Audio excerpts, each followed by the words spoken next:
Pigeons వల్ల మనకి lung damage ఏమైనా అవుతుందంటారా? అంటే మనం రెగ్యులర్ గా మన ఇంట్లో కానీ బాల్కనీలో కానీ డాబా పైన ఎక్కువ పీజియన్స్ ఎక్స్పోజర్ ఉన్న వాళ్ళకి లంగ్ ఎఫెక్ట్ అయ్యే అవకాశం ఉంటుంది. ఇది వెరీ ఇంపార్టెంట్ క్వశ్చన్ అండి.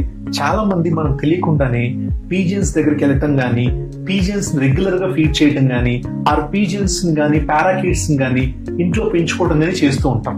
సో దీనివల్ల ఏంటంటే ఆ పీజియన్స్ డైరెక్ట్ గా మీకు ఏం ప్రాబ్లం క్రియేట్ చేయకపోయినా వాటి ఫెదర్స్ నుంచి వచ్చే ఎలర్జిక్ ప్రోటీన్ కానీ, ఆర్ వాటి డ్రాపింగ్స్ నుంచి వచ్చే ఎలర్జిక్ ప్రోటీన్, ఫీసెస్ నుంచి వచ్చే ఎలర్జిక్ ప్రోటీన్ కానీ మీకు ఎయిర్ లో మిక్స్ అవుతుంది. సరౌండింగ్ ఎయిర్ లో ఆ సరౌండింగ్ ఎయిర్ లో మిక్స్ అయినప్పుడు మీకు ఆటోమేటిక్ గా ఆ ఎయిర్ అనేది మీరు ఇన్హేల్ చేసినప్పుడు లంగ్ కంటిన్యూస్ గా ఇరిటేట్ అవుతుంది.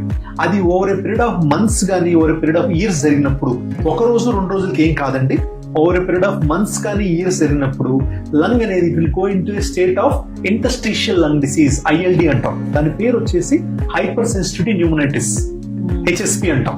It is a type of ILD, interstitial lung disease. ఈ ILD అనేది ఎట్ టైమ్స్ ప్రోగ్రెస్ కూడా అవ్వచ్చు. ఇనీషియల్ టైంలో కనుక దాన్ని రికగ్నైజ్ చేయగలిగితే మనము దానికి కొన్ని మెడికేషన్స్ స్టార్ట్ చేసి 4 to 5 months దాన్ని క్యూర్ చేయొచ్చు. ఇది కనుక ప్రొలాంగ్డ్ గా కంటిన్యూస్ అయిపోయి కరెక్ట్ టైంలో మనం ఐడెంటిఫై చేయలేకపోతే అది ఫైబ్రోసిస్ కూడా కన్వర్ట్ అవ్వచ్చు. దాన్ని మనం fibrotic lung disease are fibrotic hyper sensitivity pneumonitis అంటాం, ఫైబ్రోటిక్ HP అంటాం. దీనికి లిమిటెడ్ ఆప్షన్స్ ఉన్నాయి.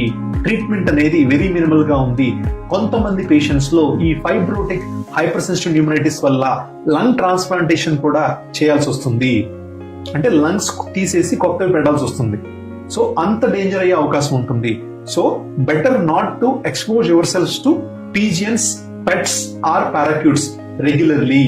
చెప్పినట్టు ఇప్పుడు ఈ ఫైబ్రోసిస్ అవన్నీ ఇమీడియట్ గా వాళ్ళకి ఎఫెక్ట్ కనిపించకపోయినా యాజ్ ఏజ్, ఒక ఏజ్ వచ్చేసరికి వాళ్ళకి కంటిన్యూస్ గా దగ్గటము, తుమ్మడము, ఎలర్జీస్ వస్తుంటాయి. మనమేమో ఏజ్ వల్ల వచ్చింది అనుకుంటాం కానీ బట్ వాళ్ళ బ్యాక్ హిస్టరీ తీస్తే they might have had exposure to pets కానీ ఇట్లాంటి హిస్టరీ ఉండొచ్చు. సో ఇవన్నీ వాళ్ళు కేర్ తీసుకుంటే బెటర్.